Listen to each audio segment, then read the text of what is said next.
Lo quieras. Buenos días a todos.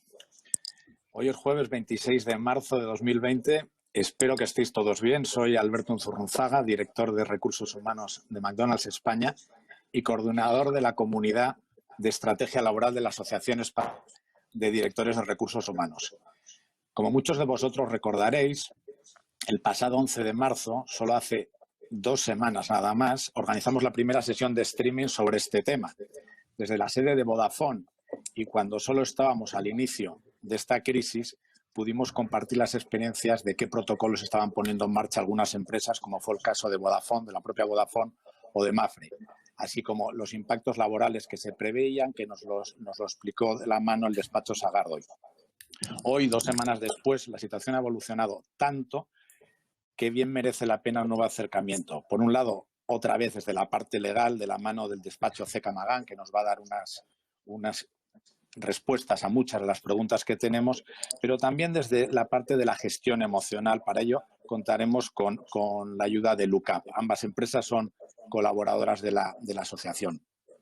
Os voy a dejar con mi compañera que va a coordinar esto, mi compañera de la Junta Directiva de la asociación, María Dionis, que va a ser la coordinadora, como digo, y maestra de ceremonias. María inició su carrera como consultora de recursos humanos en Andersen Consulting y Watson Wyatt y ha sido directora de recursos humanos en compañías como Soluciona, Gestronic y Ferrovial, desempeñando en esta última el puesto de la dirección general de la función en los últimos 5 años.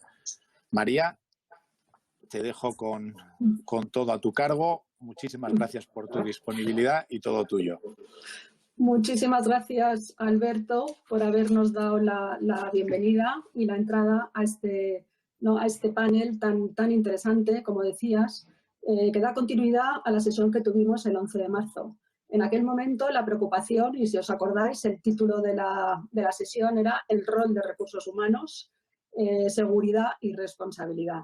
Y en estos momentos, o sea, una vez pasado en estas 2 semanas donde nos hemos preocupado sobre todo por la parte de la seguridad física, ¿no? de mitigar ese riesgo y asegurar la salud, en estos momentos, después de las medidas que ha publicado el Gobierno, nuestra preocupación es, y abrimos un canal con los asociados, a los cuales os doy ahora la bienvenida a todos. Abrimos un canal para poder recoger todas sus dudas y preocupaciones de cómo gestionar esas medidas que estaba dando el Gobierno.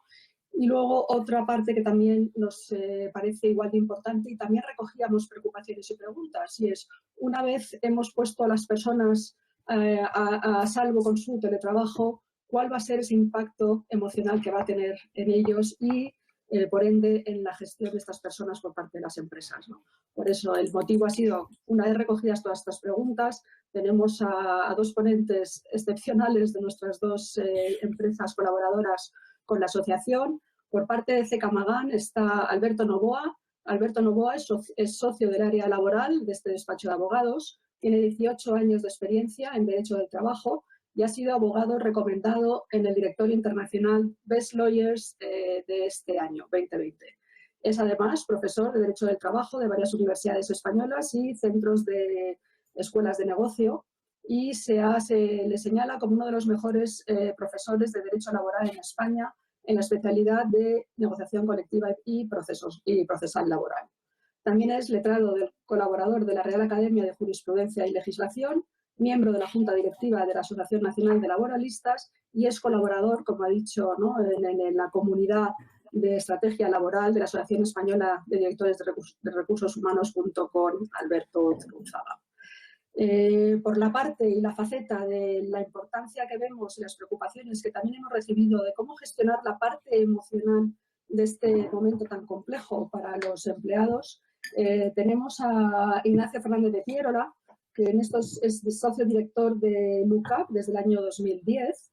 Es licenciado en farmacia por la Universidad de Navarra y MBA por el Instituto de Empresa. Tiene más de 20 años de experiencia en proyectos de transformación en Europa y Latinoamérica, en sectores como consumo, telecomunicaciones y banca, ¿no?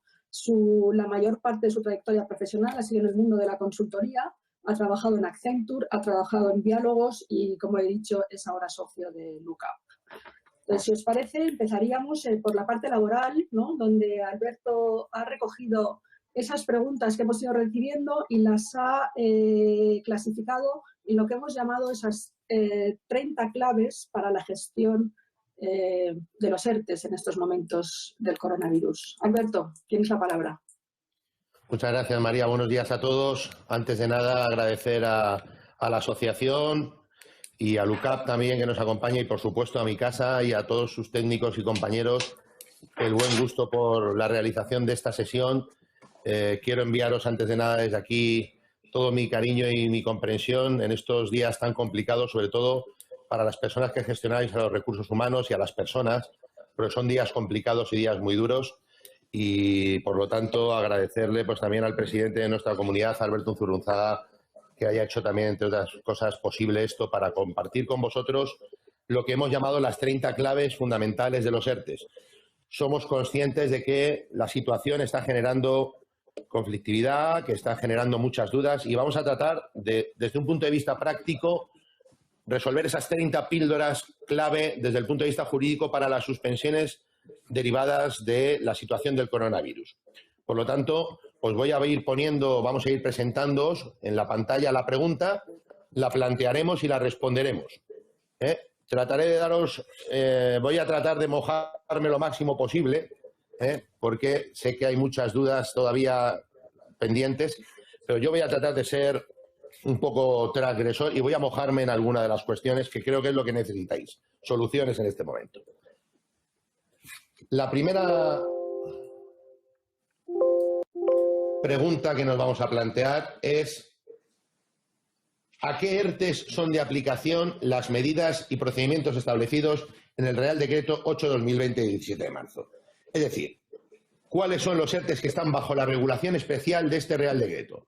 Y la respuesta es sencilla: aquellos que se hayan planteado a partir del día 18 de marzo de 2020. Es decir, quien se vio afectado por esta situación con motivo de las medidas anteriores al decreto 8/2020, aunque ya se había decretado estado de alarma, pues esos ERTEs no irán bajo esta regulación especial. Habrá que irse a la regulación general que teníamos en cuanto al procedimiento en los artículos 47 del Estatuto y en el Real Decreto 1483/2012 de 29 de octubre. Por lo tanto, solo ERTEs presentados a partir del 18 de marzo de 2020. Esto es importante en cuanto a determinadas cuestiones procedimentales que luego veremos.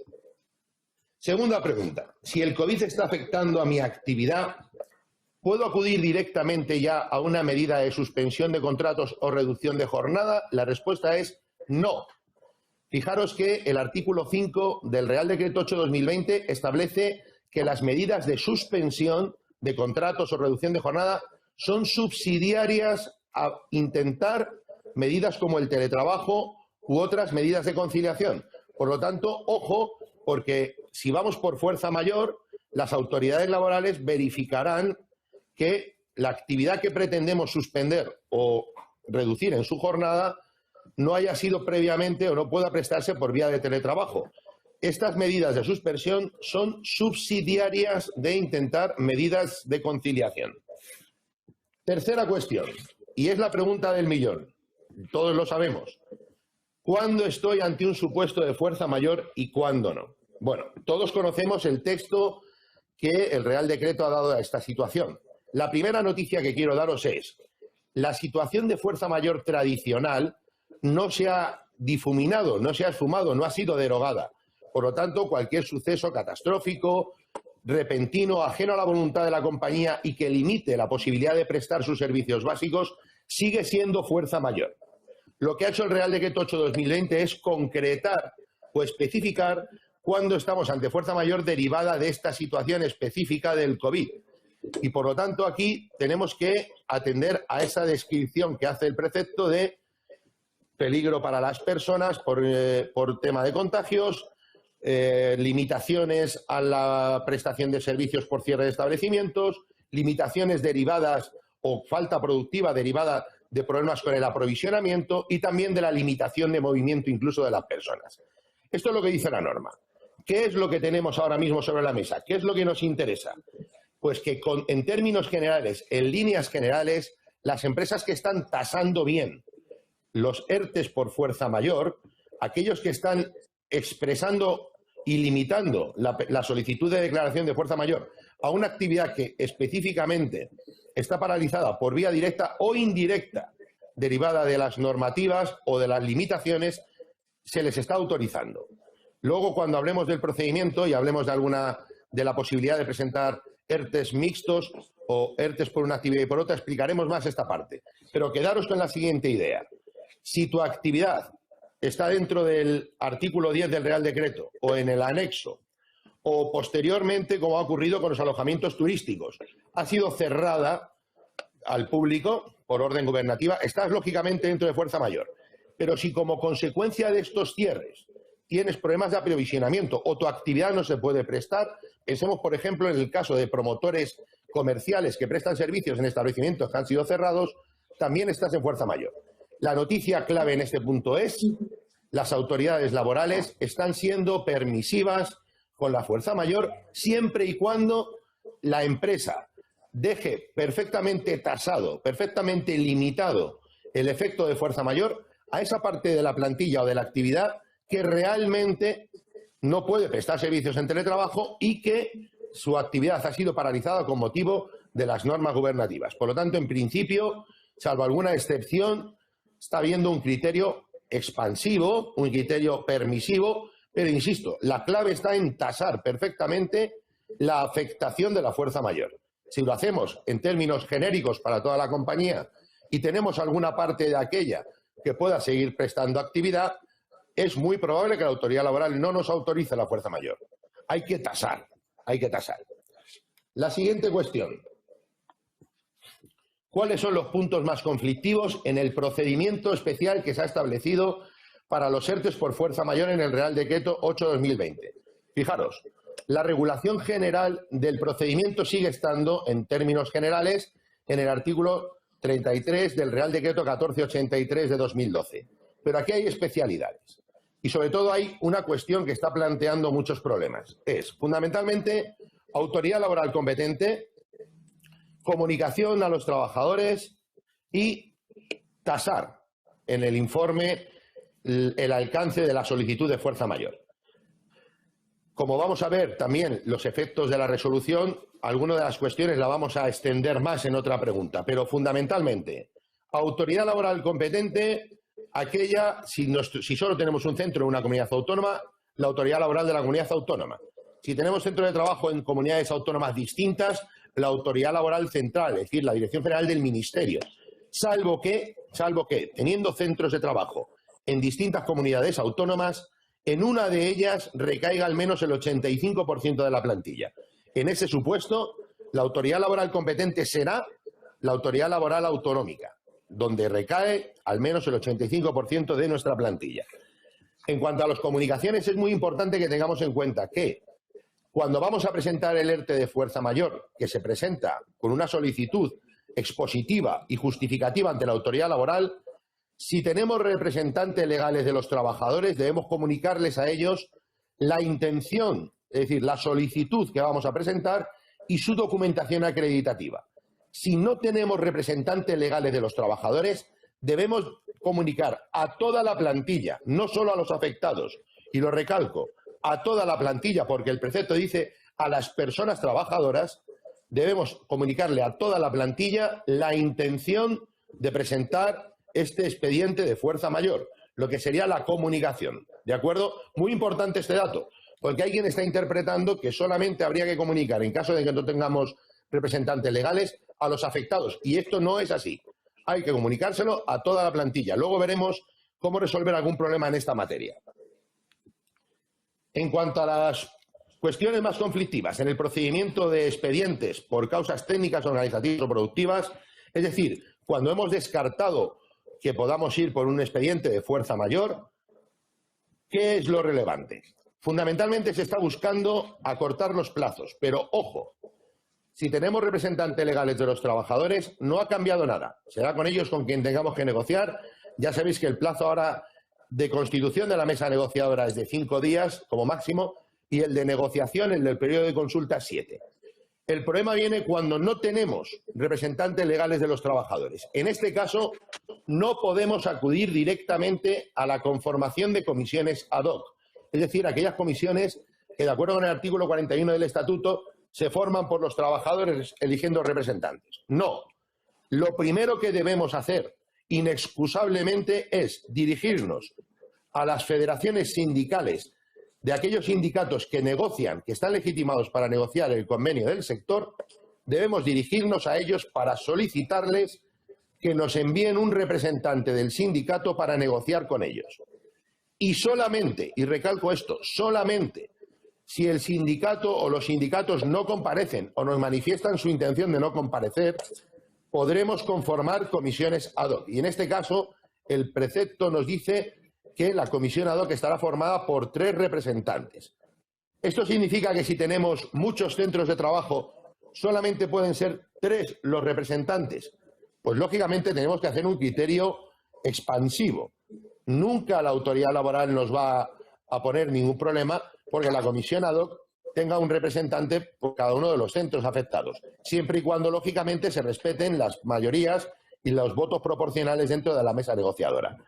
Pero, en principio, aunque el precepto dice 3, hemos de entender que la intención del legislador es reducir la expansión de la mesa para hacerlo más ágil, pero nada impide, insisto, que podamos establecer comisiones ad hoc por los distintos centros y que podamos ampliar ese criterio. Nunca jamás se nos criticará o se nos condenará por haber dado mayor transparencia y mayor representatividad en la mesa, insisto, siempre respetando las proporciones de voto en función de los centros y de sus afectados. La sexta pregunta nos plantea: en los ERTEs de fuerza mayor y en los ETOP, ¿tengo que hacer comunicaciones a toda la plantilla? ¿Y qué ocurre si no están localizables? Bueno, en ambos casos puede ser que tengamos que hacer comunicaciones a toda la plantilla. En fuerza mayor ya lo hemos dicho. Si no tenemos representación legal de los trabajadores, la intención, la comunicación de que vamos a presentar un expediente de fuerza mayor, debemos hacérselo a todas las personas trabajadoras. Y en el caso del ETOP, cuando no tengamos RLT y los sindicatos hayan rehusado o no hayan comparecido a la conformación de la mesa, tendremos que dirigirnos a toda la plantilla para que, de los centros afectados en este caso, para que conformen las comisiones ad hoc. ¿Qué ocurre si no puedo dirigirme a todos los trabajadores porque los tengo en casa?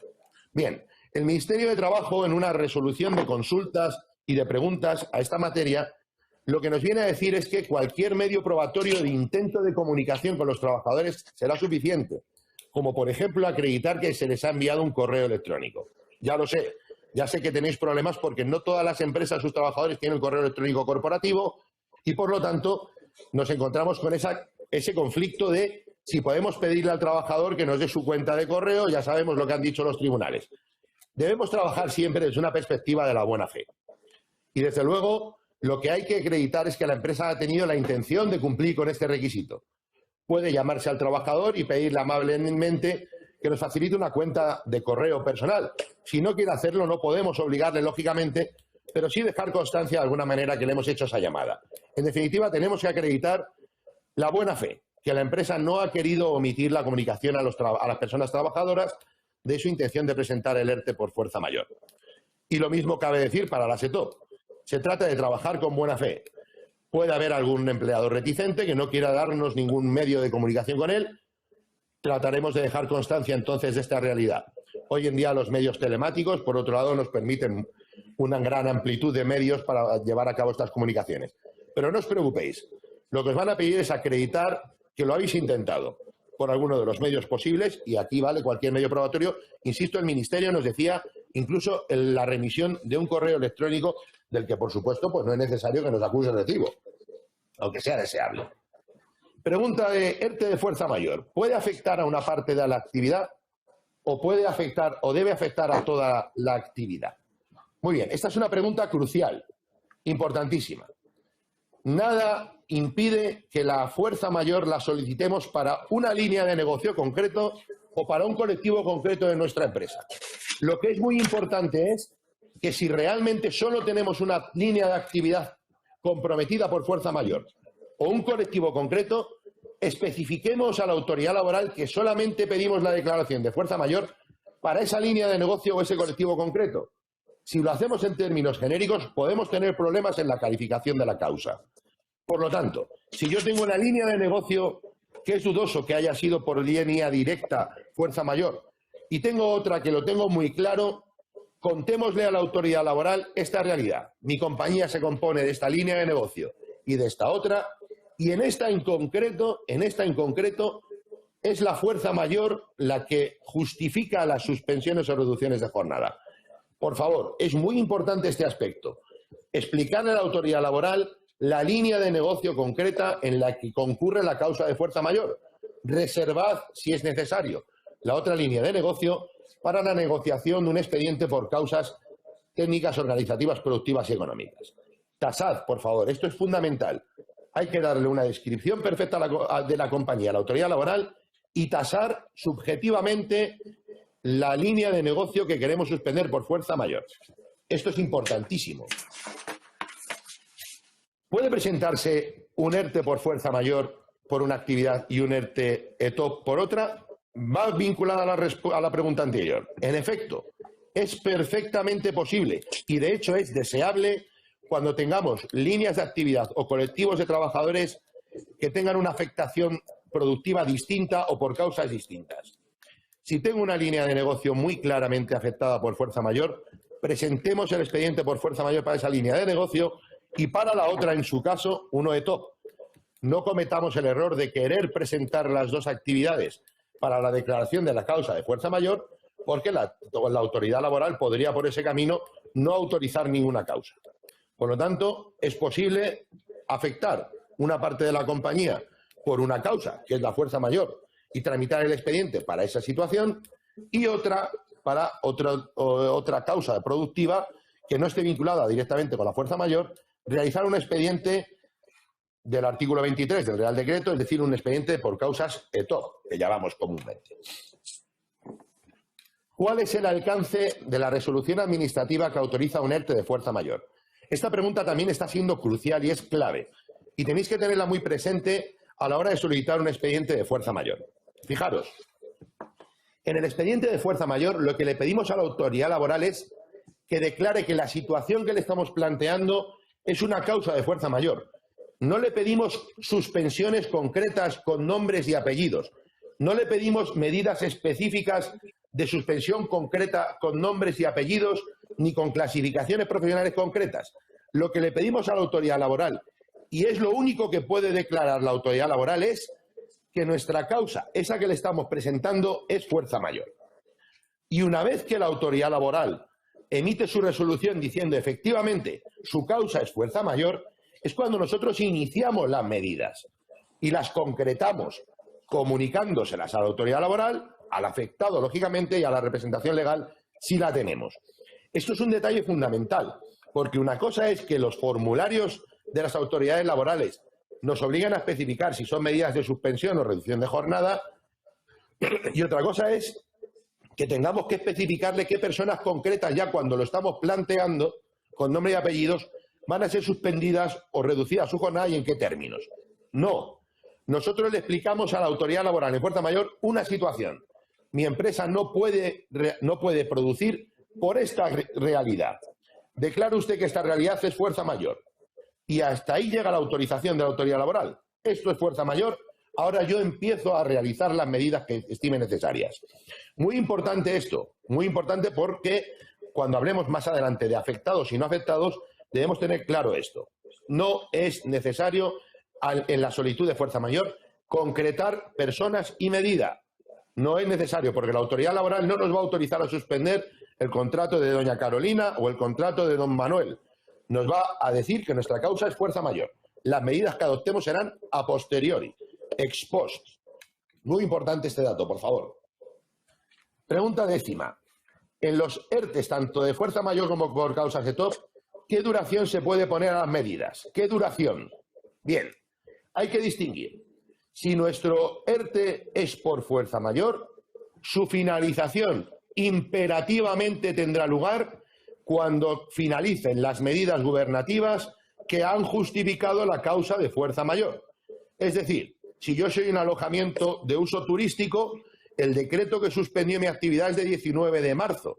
Ahí comenzó mi fuerza mayor fundamentalmente. En otros supuestos comenzó con el establecimiento de las medidas autonómicas del 9 de marzo, el caso de Madrid, por ejemplo, y en otros muchos casos comenzó con el Real Decreto de estado de alarma. Muy bien, pues cuando acabe la medida gubernativa o la situación concreta de fuerza mayor que me han declarado la autoridad laboral, tendrán que cesar las medidas suspensivas o de reducción de jornada. En fuerza mayor acaban cuando acaba la fuerza mayor.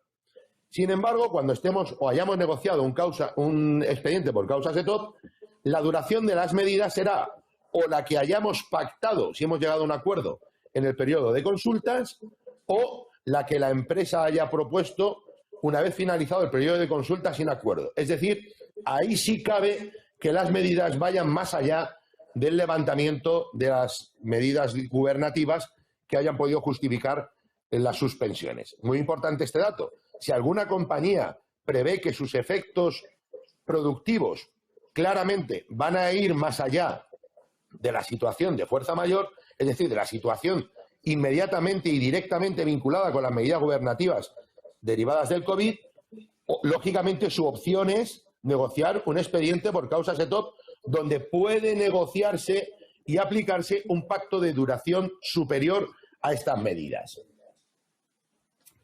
En la pregunta 11 nos requerimos para contestar si puede revertirse total o parcialmente la medida suspensiva. Es decir, yo tengo un ERTE ya en marcha que me han autorizado por fuerza mayor o uno que he negociado y he pactado por causas de top. ¿Puedo revertir la medida? ¿Puedo a determinada persona, a determinado colectivo, determinada línea de negocio, porque mi situación ha cambiado, puedo revertirles, puedo devolverles a su actividad? Total, parcialmente, bien. La respuesta es sí. Si estamos en fuerza mayor, el derecho del trabajo considera que la suspensión del contrato de trabajo es gravosa. Por lo tanto, cualquier medida de reversión siempre será bienvenida y siempre será bien vista por la autoridad laboral. Incluso una reversión consistente en persona que tengo suspendida al 100%, traerla para prestar servicios esporádicos o traerla para trabajar a media jornada. Siempre habrá que comunicárselo, lógicamente, a la autoridad laboral, por supuesto a las entidades gestoras para que lo conozcan y a la RLT si la tenemos. Pero es perfectamente posible. Y en los ERTES que hayamos negociado por causas de top o en los que hayamos negociado y no hayamos llegado a un acuerdo, también es posible establecer llamamientos a los trabajadores con un plazo de preaviso, llamamientos totales o parciales. Es decir, en sede de la negociación ya las posibilidades son amplísimas también. Tened en cuenta que en el ERTE de fuerza mayor, una vez no lo autorizan, no tenemos por qué aplicar las medidas inmediatamente a todo el mundo. Estamos autorizados durante la vigencia de la situación de fuerza mayor para ir aplicando las medidas, pero lo veremos más adelante. Pregunta número 12. ¿Puedo afectar a trabajadores en el ERTE a los que no afecté inicialmente? Bueno, diferenciamos también fuerza mayor, causas ETOP. Empiezo por las segundas. Causas ETOP. Si no los he afectado inicialmente, si en mi relación de trabajadores afectados, por categorías, ¿entiende?, no estaba afectado el trabajador, no podremos afectarlo con posterioridad a la finalización del periodo de consultas y aplicación de la medida. Pero en los expedientes de fuerza mayor, recordad que no damos a la autoridad laboral una relación de afectados necesariamente al inicio. Nos autoriza la fuerza mayor y empezamos a aplicar la medida, de manera que todos los que estén subjetivamente afectados por la causa de fuerza mayor son susceptibles de ser afectados por el expediente de fuerza mayor. Pregunta 13. ¿Se generan vacaciones durante la suspensión? Muy sencillo. Salvo que el contrato de trabajo o el convenio colectivo establezcan lo contrario, que no suele ser lo habitual, o salvo que en un expediente lo hayamos pactado así, durante la suspensión del contrato de trabajo total no se devengan vacaciones. Aquellas personas que tengan una suspensión parcial, es decir, una reducción de jornada, lógicamente sí las devengan en proporción al tiempo de trabajo o de prestación de servicios. Sencilla pero muy reiterada esa pregunta. Y en cuanto a las pagas extraordinarias, bueno, pues nuevamente hay que decir que salvo que esté pactado expresamente en el convenio colectivo, en el acuerdo o en el acuerdo de negociación del expediente ETOP, estas pagas son salario y, por lo tanto, al no prestarse servicios, efectivamente, no se devengan pagas extraordinarias. Luego hablaremos de posibles complementos en la negociación de los expedientes. ¿Pueden los afectados por un ERTE prestar servicios en otras actividades profesionales durante su suspensión? Bueno, pues aquí hay que decir que, salvo que el trabajador tenga una cláusula de exclusividad, con lo que ello conlleva, o no concurrencia, y mientras que su actividad no sea transgresora de la buena fe, no actúe con la competencia, es perfectamente posible que el trabajador pueda prestar servicios durante su suspensión. Insisto, excepciones son cláusula que lo prohíba en el contrato, cláusula de no concurrencia y transgresión de la buena fe por su parte, concurrencia competente con la compañía, etcétera. Por lo demás, es perfectamente posible. ¿Qué ocurre si la autoridad laboral le presentamos un expediente de fuerza mayor y en los 5 días que tiene administrativos para resolverla, no la resuelve? Bueno, pues aquí ya se ha dejado clarísimo, pero sigue habiendo duda por lo que se ve, el silencio es positivo. Es decir, deberemos entender, transcurrido el plazo, que la autoridad laboral ha admitido nuestra causa de fuerza mayor. Esto es así, el silencio se considera positivo. Ahora bien, debemos tener en cuenta, y es probable que esto ocurra, que la inspección de trabajo, a requerimiento de la autoridad laboral, deba emitir un informe y a su vez esta inspección nos solicite algún tipo de información adicional o subsanación. Si esto fuese así, tener en cuenta que estos requerimientos suspenderían el plazo. Pero, en principio, y tenemos que tenerlo todos claro, el silencio es positivo.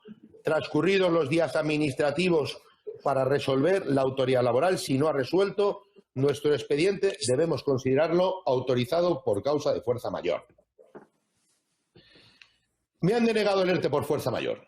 ¿Qué puedo hacer? Bueno, te han denegado el ERTE por fuerza mayor, probablemente ha sido porque no has tasado bien la actividad a la que querías que se declarase esa causa. ¿Qué puedes hacer?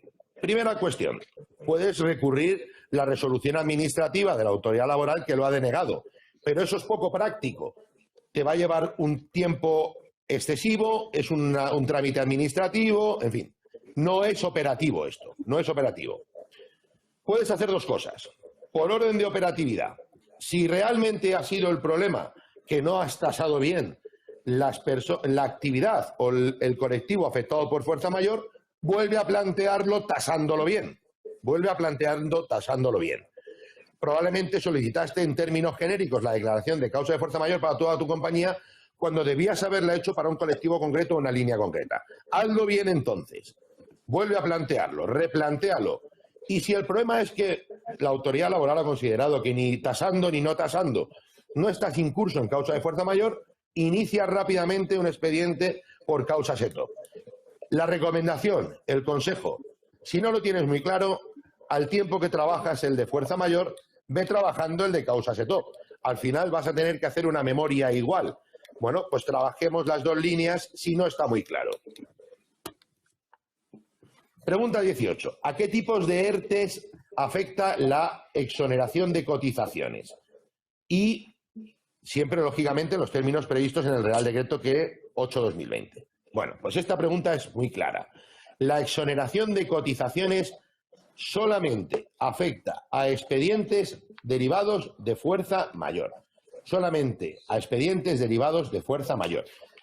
Por lo tanto, si tú has hecho un expediente por causas ETOP del artículo 23 del Real Decreto, no podrás solicitar esas exoneraciones. Esto es clarísimo. ¿Y cómo es esa exoneración en función del volumen de plantilla de la compañía? Bueno, pues muy sencillo también. Si nuestra empresa tuviera menos de 50 trabajadores con fecha de alta 29 de febrero de 2020, menos de 50 trabajadores, la exención será del 100% en el concepto de cuota empresarial y recaudación conjunta. Y si nuestra compañía tiene más de 50 trabajadores, insisto, fecha de cómputo 29 de febrero de 2020, será del 75%, pero solo en la cuota empresarial, solamente en la cuota empresarial. ¿Y esta exoneración de cotizaciones es automática? Yo presento un ERTE por fuerza mayor, me lo autorizan y automáticamente ya se entiende que me acojo a estas exoneraciones? No. Tendrá que solicitarlo la empresa. Y esto tiene mucha importancia. Ojo, porque lo veremos más adelante. Pero podéis solicitar la exoneración o no solicitarla. No la van a aplicar de oficio y, desde luego, es muy importante tener presente si nos interesa o no. Ya veremos por qué esta exoneración.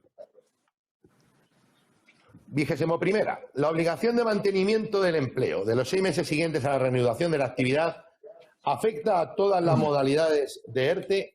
Gran pregunta también esta del millón.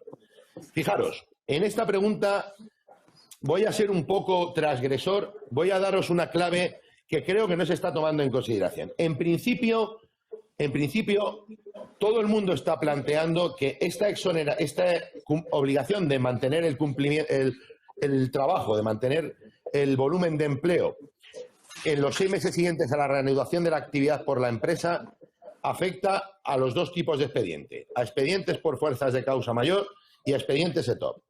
Y probablemente sea así, o seguramente sea así, pero hay que matizar una cosa. Fijaros, lo que dice la disposición adicional sexta es que tendrán que mantener el empleo las empresas que hayan acogido medidas extraordinarias establecidas en este Real Decreto.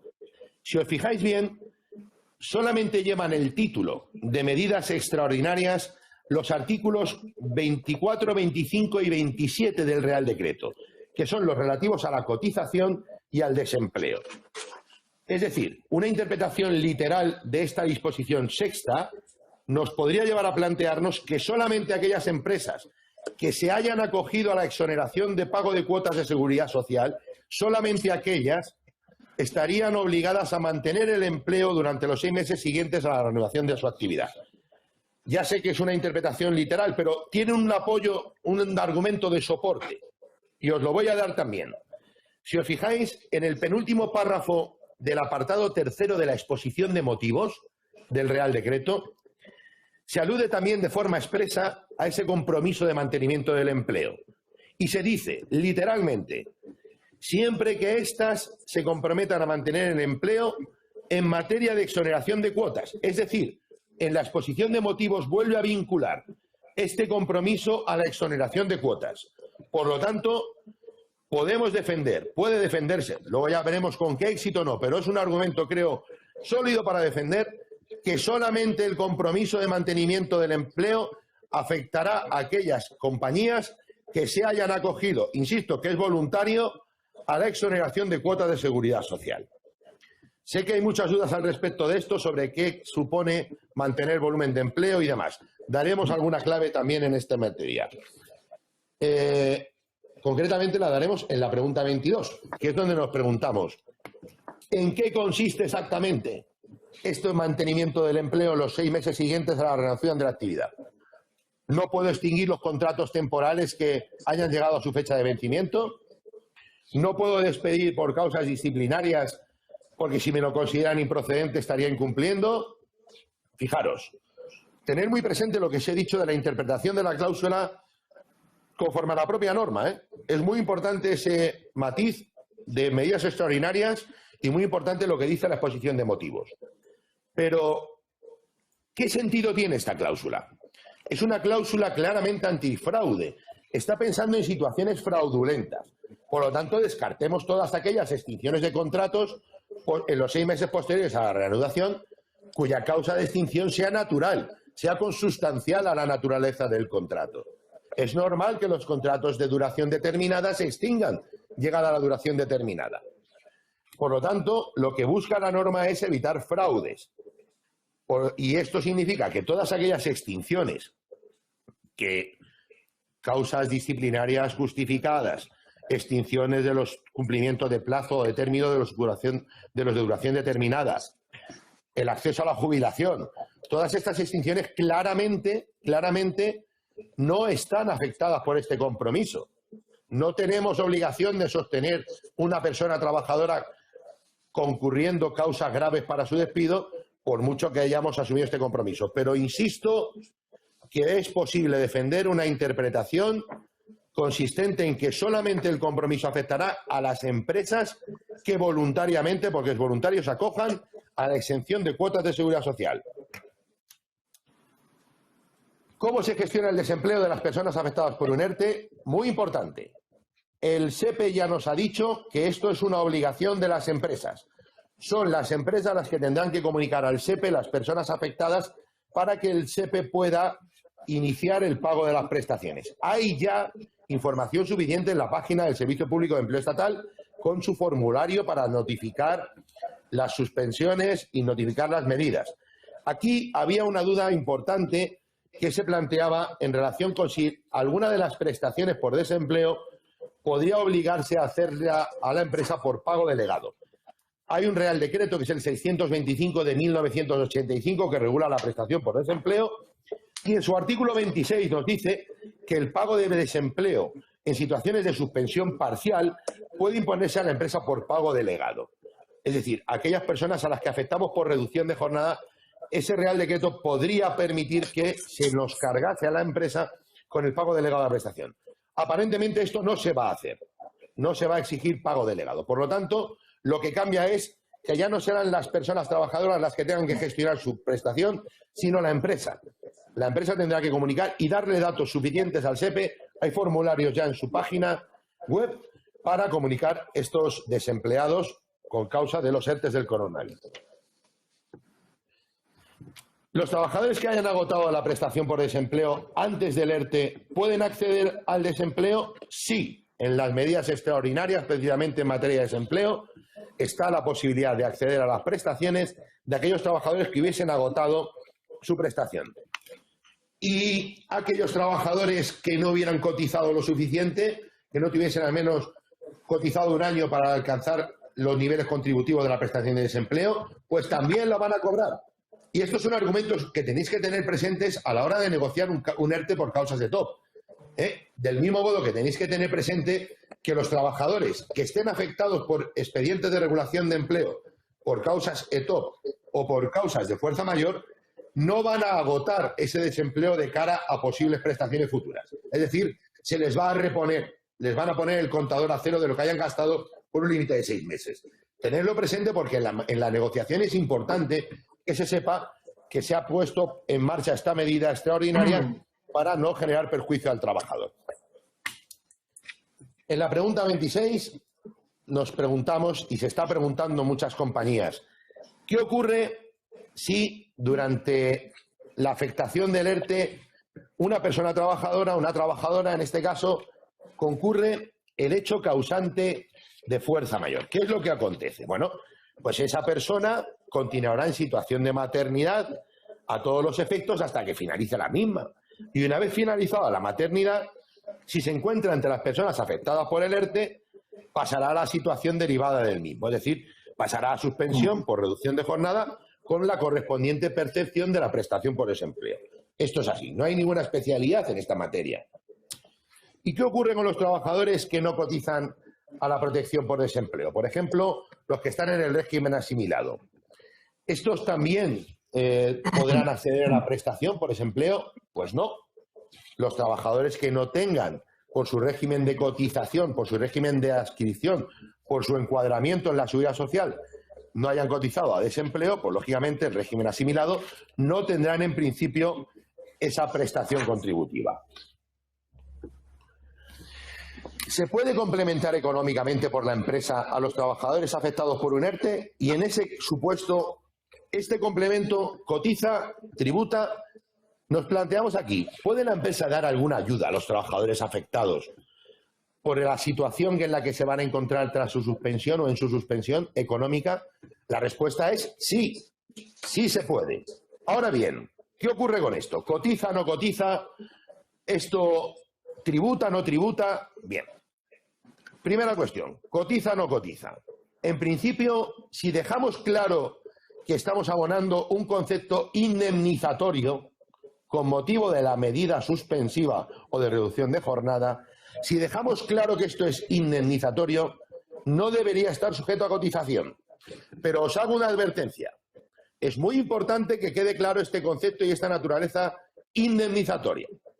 Y en esto influye mucho también el modo en que se pague. No es lo mismo pagar una indemnización periódicamente que de una sola vez. Y en segundo lugar, ¿tributa o no tributa? Pues en principio tributa, porque desde el punto de vista fiscal, las únicas indemnizaciones que están exentas son aquellas que tienen lugar con motivo de la extinción de la relación laboral. Y aquí no estamos extinguiendo relaciones laborales, sino que las estamos suspendiendo y, por lo tanto, hay resoluciones de consultas de la Dirección General de Tributos que dejan claro que, en principio, esto tributaría. Y en cuanto a la cotización, como os digo, una advertencia. En principio, si el concepto es indemnizatorio, no debería cotizar, pero no olvidemos que últimamente el criterio de la jurisdicción social y de la propia seguridad social es tener una visa expansiva en materia de cotización. Podríamos encontrarnos con que nos obligasen a cotizar. Por lo tanto, muy importante, dejar claro que es indemnizatorio, muy claro que es indemnizatorio, a poder ser en la forma de abono también, y siempre cuando vayáis a echar cuentas, que esto os preocupa mucho, siempre hay que hablar con el CEO, el consejo, el director financiero, hay que hacer números. Trabajad bajo la premisa de que pudiera ser que os obligasen a cotizar también por ellas. Vamos terminando. La pregunta 29 nos cuestiona qué ocurre con los trabajadores fijos discontinuos y cuándo se tienen que incorporar al ERTE. Bueno, pues se incorporarán al ERTE en el momento que se efectúe su llamamiento para realizar su, lógicamente, prestación de servicios, siempre y cuando la empresa esté incursa en ERTE. Esto es muy importante tenerlo presente porque habrá que afectarles si estamos en un ERTE por causas ETOP desde el primer momento.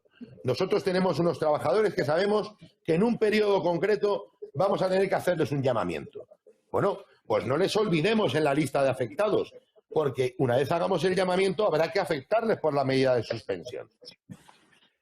¿Es posible pactar con ellos una prórroga por causas extraordinarias de su llamamiento? Es perfectamente posible.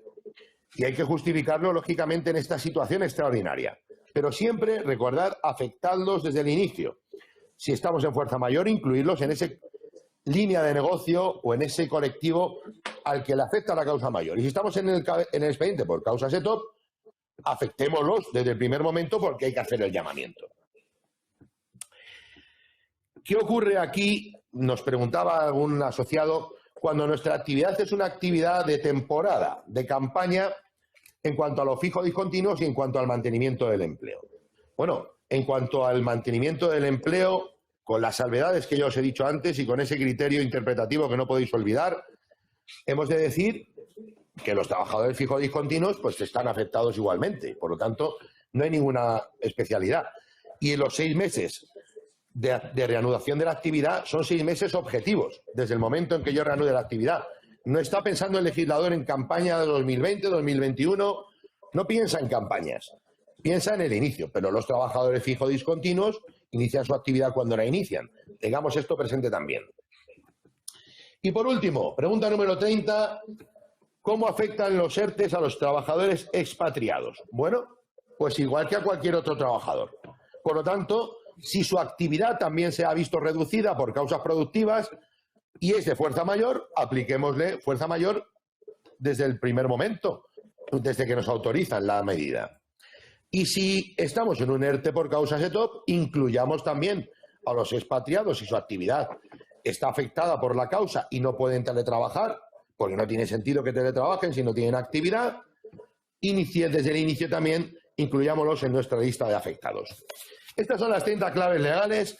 Creo que con esto hemos dado respuesta a muchas de las cuestiones más controvertidas. De todas formas, tendréis ocasión de plantear más preguntas y siempre estaremos desde la asociación y desde el CECA como despacho colaborador a vuestra plena disposición.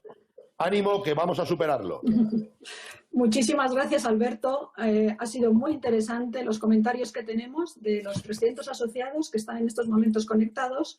Es que está siendo realmente práctica y muy útil. Muchos de ellos están diciendo que se verán todo el vídeo, lo tendréis disponible el vídeo en la aplicación de la Asociación Española de Directores de Recursos Humanos. Los que no os la hayáis bajado, si os la bajáis, que es gratuita, tendréis ahí el vídeo. No he querido además cortarte, ¿no? Después de las desconexiones que hemos tenido por motivos del directo, por el interés que suscitan todos los temas laborales, pero como decíamos al principio, no nos queremos olvidar de la importancia del acompañamiento emocional en esta situación. Queremos dar paso entonces a Ignacio Fernández de Piérola, socio de LUCAP, para que, oye, comparta con nosotros, ¿no?, esas recomendaciones y esas, ¿no?, en estas nuevas maneras de trabajar y en estas circunstancias para muchos empleados que, aparte de poder estar confinados en casa, los que tenemos suerte de poder hacer teletrabajo, hay otros muchos que van a sufrir un ERTE, o sea, una suspensión de empleo con sus empleadores, y muchos de ellos, otros muchos de ellos, que están teniendo que ir a trabajar porque no se han suspendido su actividad y, oye, sufren ese riesgo de ir a trabajar cada día. Ignacio, cuando quieras, adelante. Bueno, buenos días. ¿Me oís, verdad? Sí. ¿Se ve la pantalla también, verdad, María? La pantalla habría que quitar la parte de... Sí, se ve, ¿no? De la presentación. Ahora, a ver, perdón, otra vez. ¿Tu presentación? Ahora, sí, ¿no? Fenomenal, sí. Muy bien. Bueno, primero buenos días y muchas gracias a la EDRH y a los compañeros de Mega C de CK Magán por la oportunidad de compartir algunas ideas en un momento en el que creo que la gente pues necesita ideas y necesita apoyo. Por mi parte, nada, simplemente añadir que yo voy a hablar de emociones y de cómo gestionar personas y anticipo pues que en mi caso ni soy psicólogo ni soy coach, ¿vale?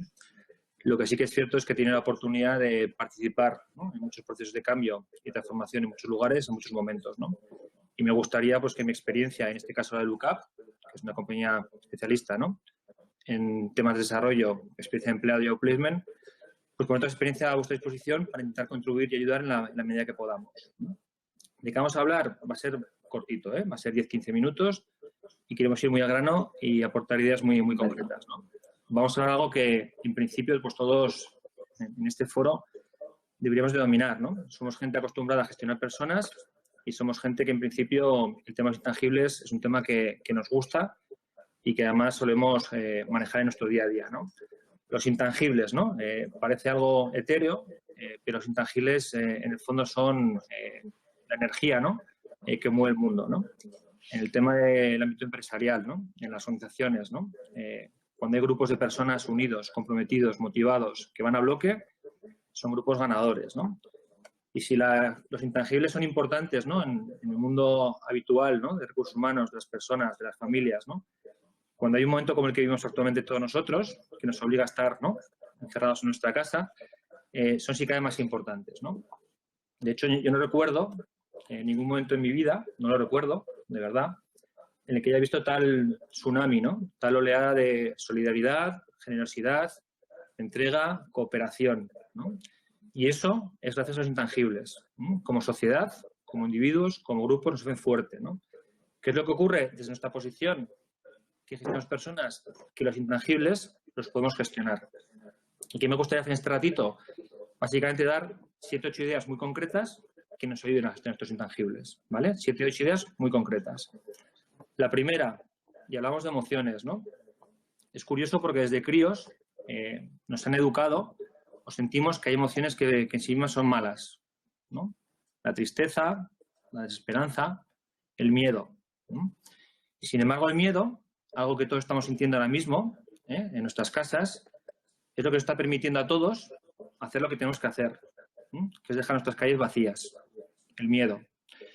¿Qué os quiero decir con esto? Si hablamos de emociones, las emociones no podemos elegir tenerlas o no tenerlas, ¿no?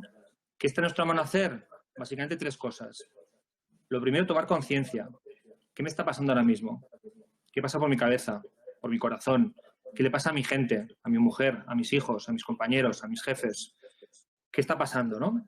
Habrá que dar un espacio para que esas emociones, ¿no?, pues se expresen en la manera que tengan que expresarse. Y luego, sobre todo, lo que podemos hacer es gestionarlas. Gestionarlas dando una utilidad práctica. Igual que el miedo me ayuda a estar en casa, es lo que tengo que hacer, que otras emociones me ayuden en el fin último que yo estoy buscando, ¿vale? Esto en ocasiones no sabemos cómo hacerlo. Igual yo no sé cómo hacerlo tampoco. Ahora bien, estoy seguro y sabemos que hay profesionales ahí fuera en los que nos podemos ayudar. Entonces, por favor, primera idea sencilla sobre mi persona o la gente que me rodea, ¿no? Tomar conciencia de lo que me está pasando, dar espacio y gestionarlo, ¿no? Segunda idea, ¿no? En momentos como el actual es muy natural, y lo estamos viendo, que aparezcan comportamientos individualistas, ¿no? Es lógico, en la empresa, en la familia, ahí fuera, ¿no? ¿Qué hay de lo mío? Situación económica, mi familia cómo está. Y es normal y es natural. Ahora bien, con estos comportamientos como grupo, como colectivo, no vamos a ningún lado. Estamos condenados al desastre. Esto es como cuando un barco se hunde. Si cada uno busca, ¿no?, cómo salvar su persona y poco más, al final el resultado es pésimo. ¿Qué podemos hacer para revertir esta situación? Y se puede hacer en nuestro hogar y se puede hacer también a nivel de las compañías, ¿no? Es nuestra obligación. Es algo que los países, las sociedades ya están haciendo. ¿Qué están haciendo y están haciendo bien? Además, lo hace Francia, lo hace España, lo están haciendo en otros lugares, ¿no? Es crear un propósito, algo, ¿no?, que nos una a todos y que supere, en cierta forma, ese objetivo individual que tenemos. Pongo un ejemplo, ¿no? Nuestro país lo está haciendo. ¿Qué se ha hecho? Se ha creado ese bien superior, ese propósito que nos une. ¿Esto es bueno? Esto es magnífico. ¿Por qué es magnífico? Porque emocionalmente nos ayuda, tenemos un objetivo al que todos nos unimos y además conseguimos mejores resultados. Por tanto, ¿qué aconsejaríamos nosotros? En nuestra responsabilidad, insisto, somos gente de recursos humanos. Vamos a ver la manera en cómo creamos un propósito común que a todos nos una. Insisto, nos ayuda emocionalmente y como grupo. Tercera idea. Imaginemos que hemos conseguido ese propósito común. ¿Qué nos ayuda a las personas? Las personas no nos ayuda a estar dando la cabeza, ¿no?, constantemente y entrar en bucle. No nos ayuda a eso.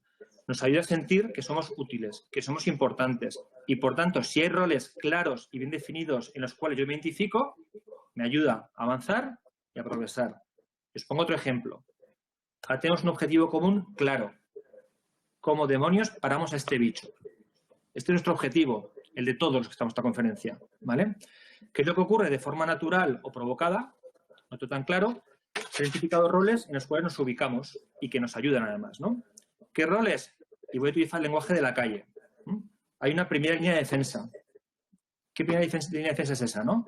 Los de la bata blanca, los sanitarios. Ahí están los médicos, las enfermeras y enfermeros, los farmacéuticos, nuestro sistema de salud.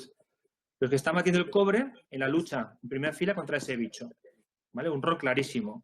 Hay un segundo rol, ahora mismo que estamos viendo con claridad también, ¿no? Esos otros héroes que nos permiten vivir como vivimos a los demás. La policía, los militares, jefes de limpieza, transportistas, tiendas de alimentación. Un rol clarísimo, un rol fundamental y un rol de gente que está contribuyendo muchísimo al bien común. Tercer rol, y ahí estamos también mucha gente, ¿no? La sociedad civil, las empresas, los funcionarios. ¿Qué hacemos de alguna manera? Pensar 1000 maneras en cómo ayudar a los demás. A través de esta conferencia, ideando respiradores, viendo cómo ayudar emocionalmente a algunas personas que lo necesitan, estando cerca de los que tienen menos recursos. Un rol clarísimo que, insisto, nos hace sentir útil y nos ayuda emocionalmente y ayuda a mejorar el problema. Y cuarto, los ciudadanos. ¿Cómo podemos ayudar? Pues como estamos haciendo ahora mismo, como hago yo, en este caso que estoy desde mi casa, como hacéis vosotros de vuestra casa, ¿no? Dejemos las calles libres porque somos la vacuna para esta enfermedad, ¿no?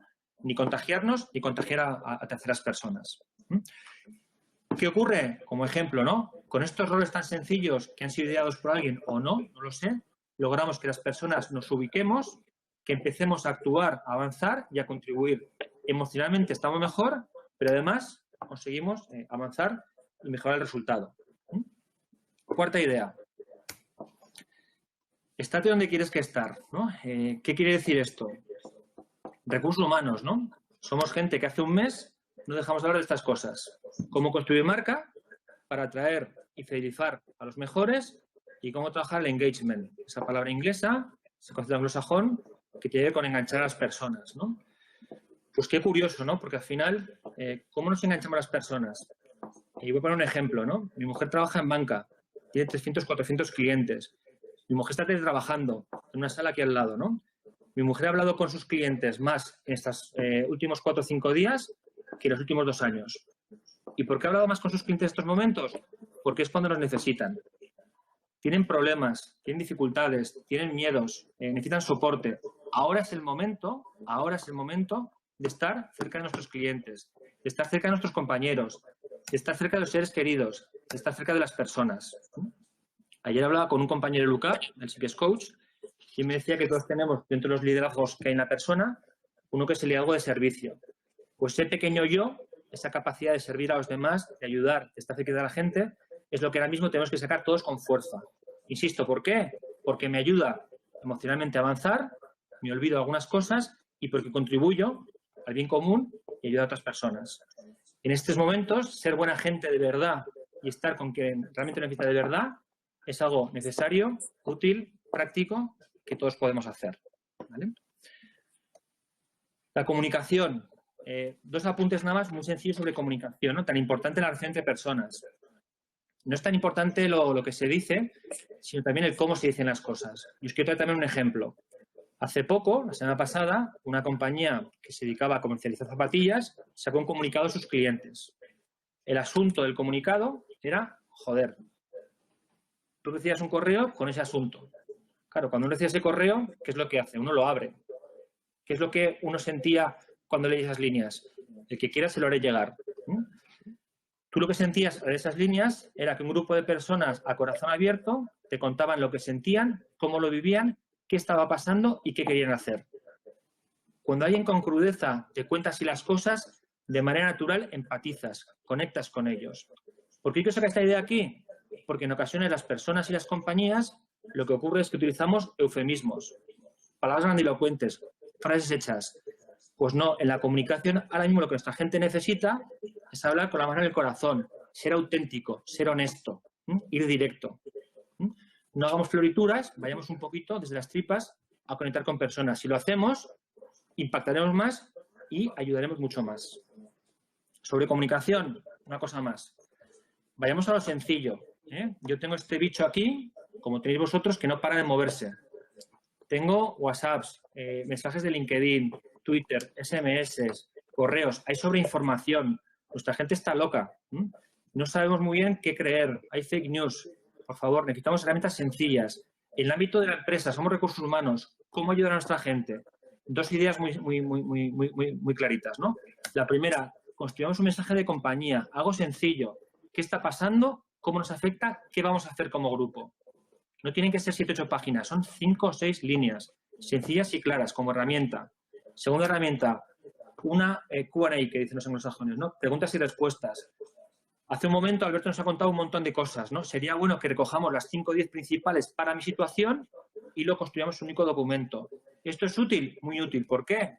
Porque mi gente, nuestros directivos, nuestros mandos, nuestros referentes, necesitan estas cosas para poder dar respuesta a sus compañeros. Si lo tenemos, les ayudamos a ellos. Ante cualquier objeción, cualquier duda, circunstancia, saco un recurso, saco el otro y les ayudo. ¿Sí? Les ayudo a ellos y ayudo al resto de compañeros. Por favor, recursos humanos, hagamos estas cosas.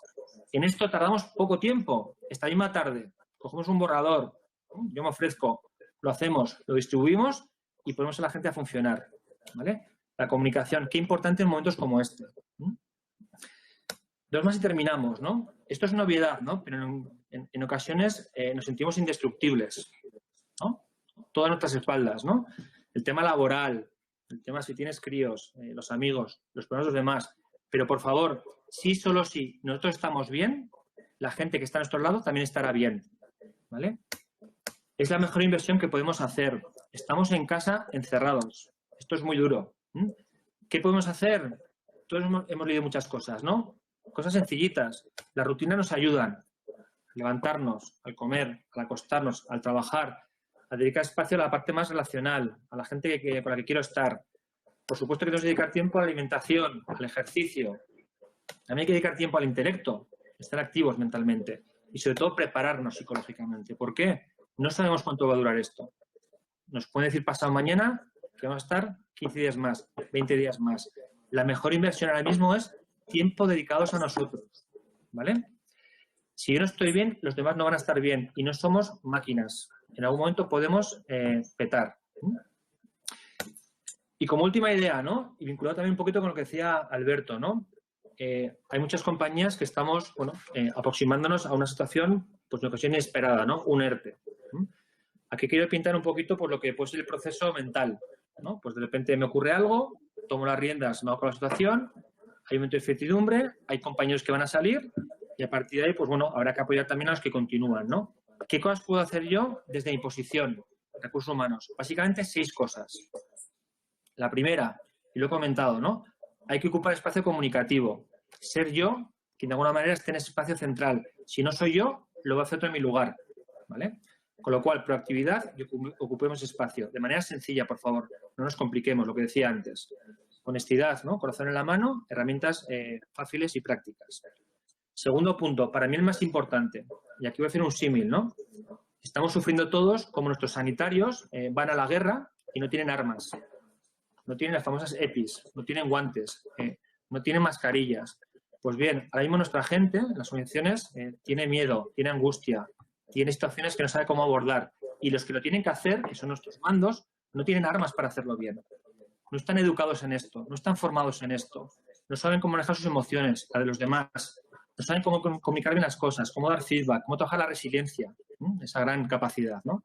¿Qué tenemos que hacer nosotros? Tenemos que darles esas herramientas. ¿Cómo? Internamente, externamente. Es nuestra obligación dar herramientas a nuestra gente para que lideren este momento que es tan importante, ¿vale?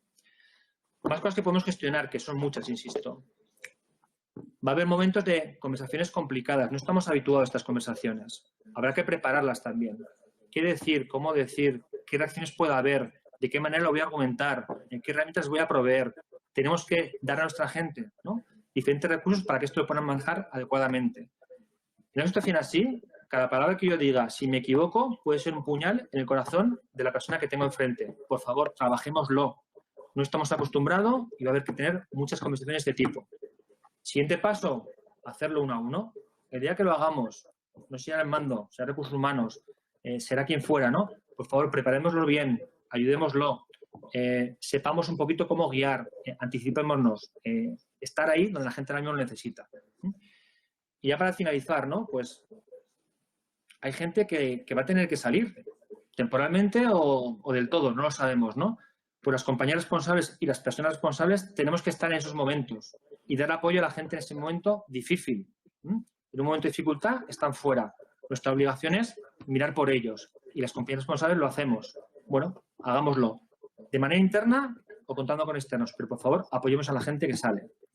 Y por último, no es importante, esto continuará, no vamos a desaparecer. La gente que continúe con el proyecto, que se incorporen, habrá que ver cómo reengancharlos de nuevo, ¿vale? ¿Por qué quería concluir? Y estoy terminando con esta foto. Porque básicamente, ¿no?, estas 6 cosas que viene esta diapositiva son 6 elementos que yo puedo trabajar desde mi posición, recursos humanos, siendo útil para los demás y también sintiéndome útil, lo cual también emocionalmente me hace sentirme mejor, ¿vale? En resumidas cuentas, y aquí voy a poner un poquito las 8 ideas, ¿vale? Y como sé que andamos justo de tiempo, dejamos un poco espacio al tema de preguntas, ¿no? Y rebobino un poquito hacia atrás, ¿no? Lo primero, las emociones, tomar conciencia y gestionarlas. Lo segundo, buscar un propósito común. Es mi trabajo como recursos humanos en construir, diseñar y poner sobre la mesa ese propósito, que a todos nos una, que sea positivo, que nos inspire. Tercero, definir roles. Si no lo hago yo, alguien lo hace en mi lugar. Acordaos del ejemplo. Hagámoslo en la familia, en mi casa. ¿Qué roles tengo dentro del bien común? En mi trabajo, desde recursos humanos para con mi gente. Vocación de servicio, lo que decíamos, dejemos cosas que no son importantes ahora mismo. Foco en las personas, compañeros, clientes, seres queridos. Comunicación, autenticidad, hablar con las tripas, con el corazón en la mano, conectemos con la gente, dejémonos de palabras, ¿no?, etéreos, ¿no?, y complejos, y demos herramientas, cosas sencillitas, ¿vale? Y por último, tiempo para nosotros, nuestra mejor inversión, y acordaros, herramientas que podemos gestionar, ¿sí? A partir de aquí se puede hacer mucho. Y sí quería tener un último mensaje, ¿vale? Estamos en un momento malísimo, en el peor momento, y todos sabemos que vamos a salir, y vamos a salir mejores, ¿vale? Por favor, que cada uno, en lo que pueda, apoye, ¿no?, y dé lo mejor de sí para los demás. Es la manera de salir de este pequeño agujero. María, te voy a hacer la palabra para el tema de preguntas. Por un poco el tema de tiempo, pues he sido bastante directo, ejecutivo. Así que a vuestra disposición. Muy bien. Muchísimas gracias, Ignacio. Muchísimas gracias por tus mensajes, tus recomendaciones y tu último mensaje optimista, que realmente es lo que queremos ver todo, ¿no? Ver cómo pasamos estos momentos. Alberto, si te parece, te voy a hacer preguntas. Te voy a disparar preguntas rápidas que hemos recibido. Alberto, ¿estás ahí? Tenemos únicamente 10 minutos hasta las 11 Así que he cogido las que son escuetas, las que son más largas las podríamos ya dirigírtelas por correo y tú poder contestarlas de la misma manera a los que las han emitido. Una de ellas, la primera. Adelante. Si el expediente se ha presentado el 18 de marzo, ¿aplican las medidas del Real Decreto? Si está presentado el 18 de marzo, sí. Muy bien. ¿Es posible complementar la diferencia salarial? ¿Complementar el 70% de desempleo por parte de la empresa? Perfectamente posible. Ojo, siempre dejando claro que es en concepto de indemnización para evitar que nos apliquen cotizaciones. Recordar que tributa. Exactamente, porque lo que me dicen es, se supone, o sea, ¿cómo lo hacemos? Se supone que el empleado está en suspensión y no genera nómina. Concepto indemnizatorio. Concepto indemnizatorio. Estupendo. Otra pregunta. ¿Las comunicaciones a los empleados de los ERTEs por fuerza mayor se puede hacer por WhatsApp? ¿Sería válido? Perfectamente válido siempre y cuando, ojo, el trabajador haya admitido o haya tolerado ese medio de comunicación. No podemos ser invasivos, ¿eh? Como empresarios no podemos ser invasivos. Y perfectamente válido porque es un medio probatorio más de que has comunicado. Perfectamente válido. Estupendo. ¿Se puede ligar la duración de un ERTE por ETOP a la duración del estado de alarma por fuerza mayor? Por supuesto que sí. Quien puede lo más, puede lo menos. Si en un ETOP podemos irnos más allá, por supuesto que podemos vincularlo exclusivamente a la duración del estado de alarma. Perfectamente posible. Exactamente. ¿Pueden los trabajadores presentarse voluntariamente al ERTE por ETOP? Por supuestísimo que sí. Sí, no tengo más que decir, sí. ¿Se puede llamar a un trabajador que está en el ERTE para trabajar y luego se le puede volver a incluir en el ERTE? Si estamos en causas ETOP, tenemos que dejarlo claro tanto en la propuesta de la empresa como en el acuerdo al que lleguemos. Bajo esa premisa, sí. Y en fuerza mayor entiendo que también, porque siempre y cuando demos actividad al trabajador, aunque sea momentánea o esporádicamente, siempre se debería considerar esa actividad como una situación mejor que la de suspensión. Entiendo que sí. La respuesta es sí. Hemos hablado antes de complementar el salario al trabajador. Preguntan, ¿se exonera también la cotización del complemento? Si es indemnización, si nosotros dejamos claro que esto es indemnizatorio, no debería cotizar un concepto indemnizatorio. Pero tengo que hacer la advertencia, recordad que los tribunales últimamente, sobre todo cómputo de bases de despido, nos meten como cotizable todo. Entonces, con esa cautela, con la norma en la mano, un concepto indemnizatorio derivado de una medida de flexibilidad colectiva, además, no debería cotizar. Pero tengamos esa cautela siempre. A la hora de echar números, hagámoslo con cotización, por si acaso. ¿El ERTE por fuerza mayor por reducción de jornada se puede aplicar de forma retroactiva? Bueno, el ERTE de fuerza mayor lo dice claramente el artículo 33.3 del Real Decreto 1483, dice, surtirá la resolución administrativa que declare la causa de fuerza mayor, después la empresa aplica las medidas y dice que surtirá en efecto desde la fecha del hecho causante. Si el hecho causante ha ocurrido en el pasado, como puede ser el Real Decreto de Estado de Alarma, pues sí, tendrá efectos retroactivos, claro que sí. Una pregunta sobre los beneficios sociales. ¿Puede pactarse mantener el pago de primas de seguros por beneficios sociales como seguros de vida y salud? En una crisis sanitaria sería incluso recomendable hacerlo. ¿Cotizarían y o tributarían estas primas pagadas en el periodo de ERTE? Puede pactarse seguir pagando las primas del seguro de vida y salud. Puede pactarse que los trabajadores sigan devengando vacaciones. Puede pactarse que sigan devengando pagas extraordinarias. Puede pactarse un complemento indemnizatorio para complementar la prestación por desempleo hasta su salario neto, bruto.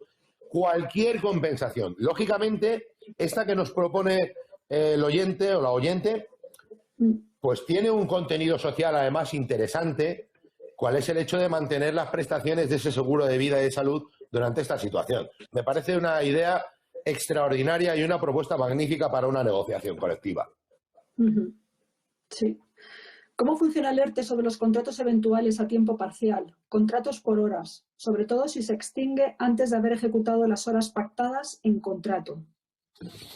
Bueno, pues el ERTE no afecta más que como a cualquier otro trabajador. Yo tengo un contrato de duración determinada y mi contrato nace cuando hago el contrato y muere cuando llega la situación que lo mata. Si hay un ERTE, mi contrato pasa a suspensión, yo paso a cobrar el desempleo. Si durante el tiempo que estoy en desempleo llega el término o la causa de extinción, se extingue y sigo cobrando desempleo porque se me ha extinguido el contrato. Si termina el ERTE y vuelvo a mi actividad, pues cuando llegue el fin de mi contrato se extingue. No hay ninguna especialidad.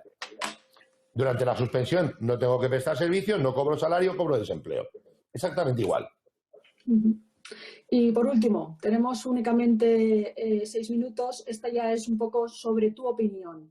Preguntan, en el ERTE de fuerza mayor cabe la opción de efectos retroactivos. Por lo tanto, no es coherente la idea de no aplicar nada hasta tener la autorización, ya que la situación de fuerza mayor generalmente te paraliza la actividad. ¿Cuál es tu opinión?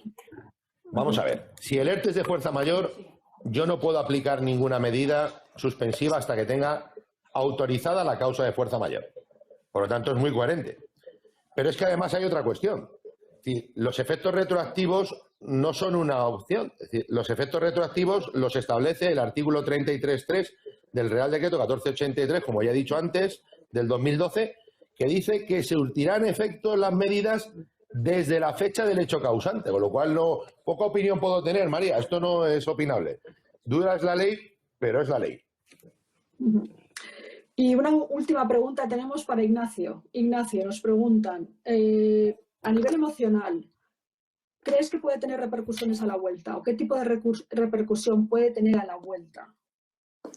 Por supuesto que puede tener repercusión. De hecho, ya la está teniendo.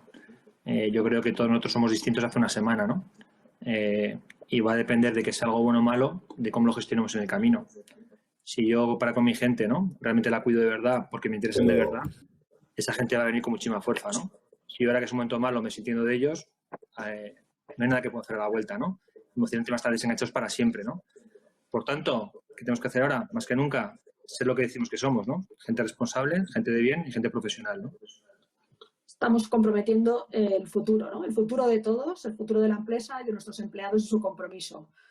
Absolutamente. Muchísimas gracias a los dos. Lo primero de todo, daros las gracias, tanto vuestras compañías, LUCAP como CK Magán Abogados, a vosotros los ponentes, Alberto e Ignacio, por compartir con nosotros vuestro conocimiento, vuestra experiencia, mejor saber hacer y vuestras recomendaciones.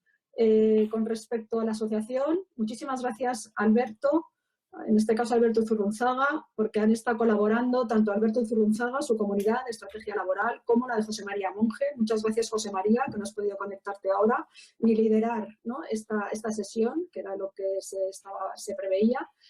Su comunidad de futuro del trabajo. Entre ellos han estado trabajando con los ponentes para poder ofreceros a todos los asociados esta sesión. Muchas preguntas han sido, es muy interesante, pero se está comentando muchos temas de manera muy rápida. Esto entonces va a quedar en vídeo, como hemos dicho antes, en la aplicación. El que no tenga todavía la aplicación se la puede descargar. Asociación Española de Directores de Recursos Humanos, AEDRH, y es gratuita. Ahí se va a colgar el vídeo y, por supuesto, sigue abierto, ¿no?, el canal de comunicación que hace unas semanas, cuando se inició esta situación tan compleja que estamos viviendo, abrimos con vosotros el correo de secretaría.general@aedrh.org. Ahí podéis siguiendo enviando vuestras preguntas, por supuesto también a los ponentes de manera directa, que también disponéis de sus correos si os metéis también en las webs de las compañías. Así que muchísimas gracias a todos. CK Magán también por poner la plataforma y hacerlo posible. Y seguimos en contacto con todos vosotros. Muchísimas gracias a todos. Un abrazo. Adiós. Suerte. Gracias. Ánimo a todo el mundo. Chao, chao. Mucho ánimo, sí.